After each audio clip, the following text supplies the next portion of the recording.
Hey guys, to say our first cutting is bad this year is a massive understatement, but either way, we got hay swapped. Time to start checking. So what I'm feeling for is any sign of moisture. Just a touch right there to see if we could potentially bale this field later tonight. So this side, and there's a stem right there. So then, see if I can hold the camera into what we call the twist test. It was only 3 twists. Normally if you can get it in about 3 or 4 twists, it's okay. Tilt the camera up and not at my stomach.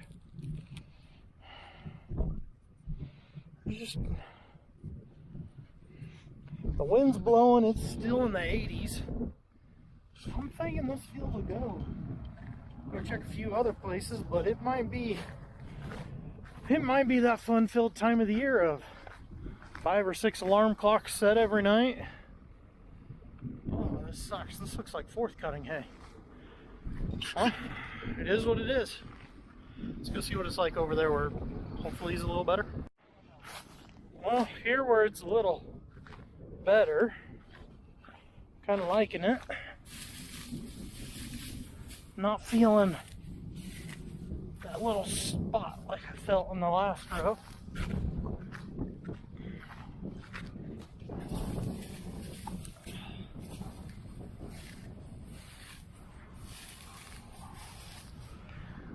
All right, set the first alarm tonight for 3 a.m. Let's see if we can bale some hay. Okay, so for those of you that have never baled hay before, a key to baling good quality alfalfa is humidity and dew point. So on this weather station I have here at my house, this is the temperature, that's the humidity, that's the dew point. For good hay, that's got to get close to 60%, and the temperature and dew point need to be about 10 degrees apart. Unfortunately, there's no way of really knowing exactly when that's going to be. So, it is 5 till 10 right now. I've got alarms set for 3 a.m., 4 a.m., and 5 a.m. Normally it'd be every 30 minutes, but since there's only 45 acres, I'm not that concerned about being absolutely perfect at the start because we're going to end quick. Normally if we had a couple of pivots, like a regular night would be, 3/4 of a pivot to even a full pivot, I'd be more concerned about getting it right. But 45 acres, I think we'll be okay. Just going off every hour. Be nice if it was right before sunrise that it started, so that way we're done about the time a normal work day starts, because once you're awake, you're kind of awake, so there's not going to be much more sleep. So see you guys in a couple hours. Alright, so here it is, 5 a.m. I got up at 3. The humidity was getting pretty close, but the dew point was still really low. 4 o'clock it was looking better. Here it is 5 o'clock. It's getting better, but I don't think it's going to make it there, because as soon as that sun actually comes up, the temperature is going to start climbing and it's going to start separating. So it's not ideal, but we're going now. I already got the rake guy going. Well, he better be going. I'm headed to the baler. We'll get these 45 acres knocked out by 8 o'clock. About the time everyone else shows up. Alright, so we are baling. Bart had baled 30 acres of basically nothing Saturday afternoon before the rain came to get the baler loaded, make sure everything was working good. But now we got 45 acres here. Not much of a windrow, but it is a windrow at least. So baling tractor, it's a 2008 Case IH Magnum 245. And you're thinking, man, that kind of looks familiar.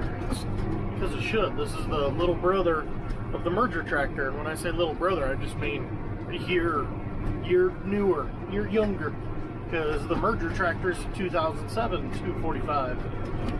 For baler, Massey Ferguson 2290. Love these balers. It's a 4x4x8, 4-foot-by-4-foot-by-8-foot baler. I really like the 4x4s over a 3x4 because of stacking purposes. Got my monitor here, tells me everything I need to know. I've got one bale on the accumulator. Hopefully you guys can see through that sun. 15% moisture, which is awesome. Ideal is between 15 and 20. As you can see, my windrow's kind of disappeared now. Rake tractor, that's Cameron over there. It's a Massey Ferguson 7620, 150 horsepower tractor. About double the horsepower you need on a rake, but we'll use it for other things, so works nice. And then a Darf wheel rake. I am in love with Darf rakes. They do a dang good job. So, get this field knocked out, then start working on a silage chopper. So, talk to you guys later. Well, it took us right at 2 hours. Yeah, 7:30. So yeah, 2 hours. A whole 18 bales. What's depressing is I looked it up. Last year, this field, first cutting, 93. That's it's quite the drop off. I'll hop out here though real quick, give you guys a 10-second rundown on how baler works.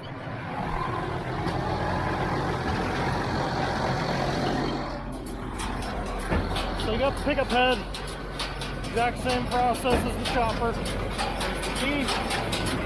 I'll just push everything to the middle, so then fingers and see spinning in there. They grab it, push it right there, and this is called the stuffer sheet. And up there you can see the plunger going back and forth. That's just kind of the tail.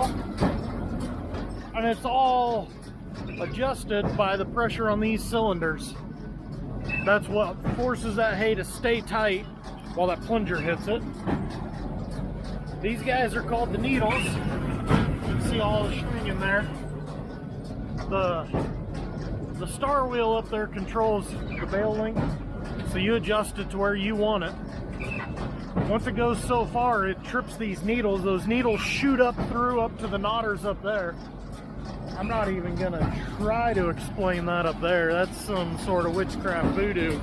Makes knotters work. But there's a 10-second rundown on the baler for you. So, we'll go park this, start working on a silage chopper. Talk to you later.